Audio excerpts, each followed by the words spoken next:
بسم اللہ الرحمن الرحیم۔ سامعین السلام علیکم ورحمۃ اللہ وبرکاتہ۔ اللہ پاک آپ کو دارین کی نعمتیں برکتیں عطا فرمائے۔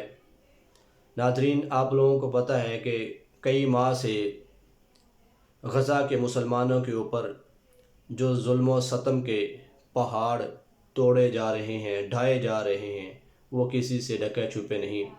اس وقت تک تقریباً 30 سے 32 ہزار مسلمانوں کو شہید کیا جا چکا ہے اور 1 لاکھ سے اوپر زخمی ہے۔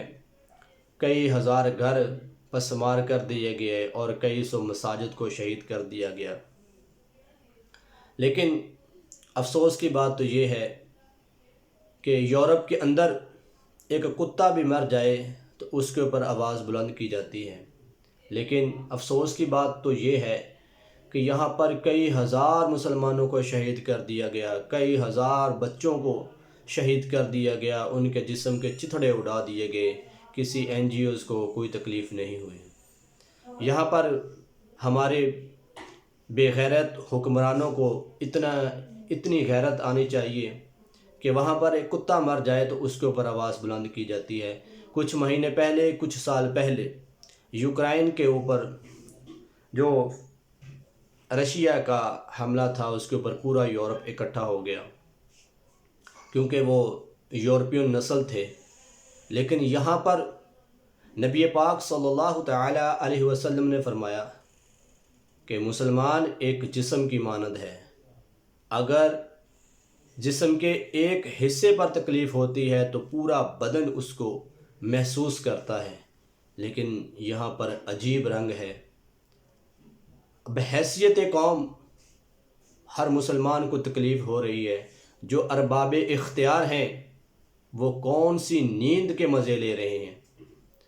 جس دن پاکستان نے ایٹمی دھماکے کیے، سننے میں آیا کہ اس وقت پورے عرب میں مٹھائیاں تقسیم ہوئی کہ آج اسلام، پاکستان نہیں، اسلام جو ہے ایٹمی پاور بن گیا۔ اس وقت ہمارے ارباب اختیار جو تھے وہ بھی کہتے تھے کہ یہ جو ہم نے ایٹمی ہتھیار یا ایٹمی بم بنایا وہ ہم نے ایک پاکستان نہیں بلکہ پورے عالم اسلام کے لیے بنایا۔ پھر کہا جاتا، ہم نے بچپن سے سنتے آ رہے ہیں کہ یہ جو پاکستان کی آرمی ہے وہ اسلام کی آرمی ہے، لیکن مجھے تو نہیں لگتا، بلکہ پاکستانی قوم کو نہیں لگتا یہ پاکستان کی آرمی ہے۔ لیکن کیونکہ ہم لوگ کشکول لے کے گھومتے ہیں نا، ہمیں بیکاری بنا دیا۔ جب ہم بیکاری ہیں تو ہم کیا اپنی مرضی سے فیصلہ کر سکتے ہیں؟ بحیثیت قوم ہم کہاں پر کھڑے ہیں؟ لیکن جو کام کرنے والے ہیں ان کو کام کرنا نہیں دیا جاتا، اور جو مزے لینے والے ہیں وہ آج ہمارے سر پہ مسلط ہیں۔ پچھلے کچھ مہینوں سے سنتے آ رہے ہیں 2-3 پارٹیاں وہ یہی نعرہ لگا رہی ہیں، اگر ہمیں حکومت مل گئی تو ہم پاکستان کا ایسے کر دیں گے، یہ کر دیں گے، وہ کر دیں گے، فلاں کر دیں گے۔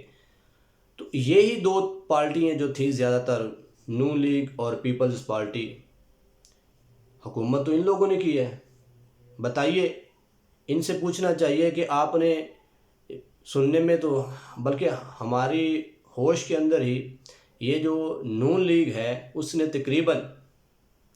تقریباً 35 سال سے اوپر کا عرصہ پنجاب کے اندر حکومت کی ہے، اور فیڈرل میں 2-3 باریاں تو لی ہیں، تو کیا دودھ کی نہریں چلا دیں؟ یہ سارا ہمیں ڈرامہ کر کے، اور کہا یہ جاتا ہے کہ اگر IMF سے ہم نے قرضہ نہ لیا تو ملک کے ساتھ یہ ہو جائے گا، ملک جو ڈیفالٹ کر جائے گا۔ تو ہونے دو نا، دیکھتے ہیں کہ ملک ڈیفالٹ کرتا ہے یا تم لوگ کرتے ہو۔ تم لوگوں نے تو بیکاری اس قوم کو بنا کے رکھ دیا نا۔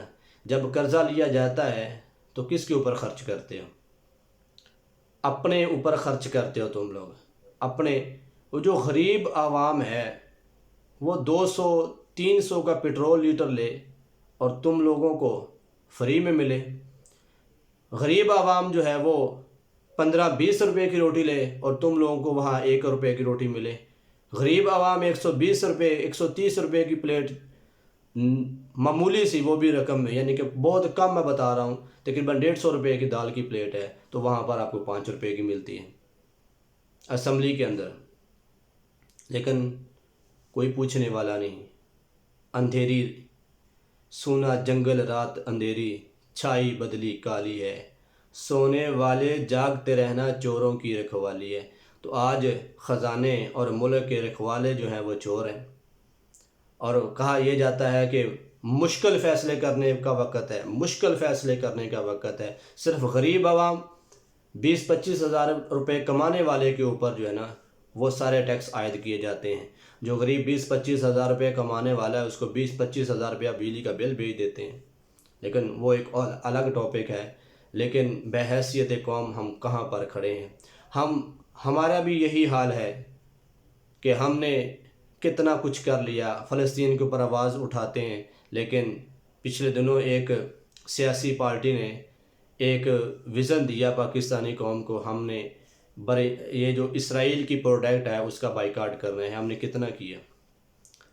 KFC تو وہ غریب عوام تو نہیں کھاتے نا، لیکن یہ جو کوک ہے، پیپسی ہے، نیچے اس کے چیزیں بہت ساری پروڈکٹس ہیں وہ ہم لوگ استعمال کر رہے ہیں، وہ غریب طبقہ بھی کرتا ہے، ہم نہیں چھوڑتے۔ افسوس ہے۔ اللہ پاک سے دعا ہے کہ اللہ پاک ہمیں عمل کی توفیق عطا فرمائے، اللہ پاک عالم اسلام کی مدد فرمائے، اللہ پاک غزہ کے بالخصوص غزہ کے مسلمانوں کی غیبی مدد فرمائے، اللہ پاک ان کے جتنے بھی شہداء ہیں اللہ پاک ان کے درجات بلند فرمائے، اور جو لواحقین ہیں اللہ پاک ان کو صبر جمیل عطا فرمائے اور اس پر اجر عظیم عطا فرمائے۔ اللہ پاک ہم سب کا حامی و ناصر ہو۔ السلام علیکم ورحمۃ اللہ وبرکاتہ۔